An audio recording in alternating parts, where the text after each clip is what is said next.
guys.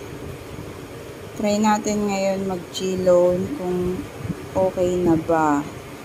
So kung nakikita nyo, meron laman yung GCash wallet ko na 1.95. So mag-borrow muna tayo sa G-loan. Yan.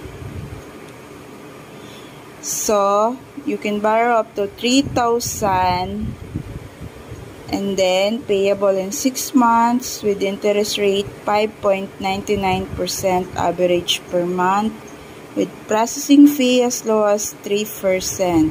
So get started.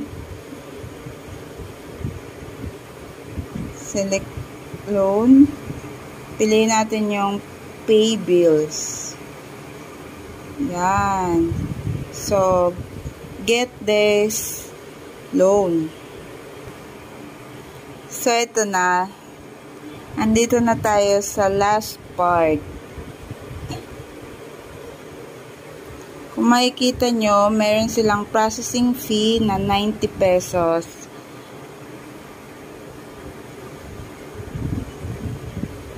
Tap natin yung agree.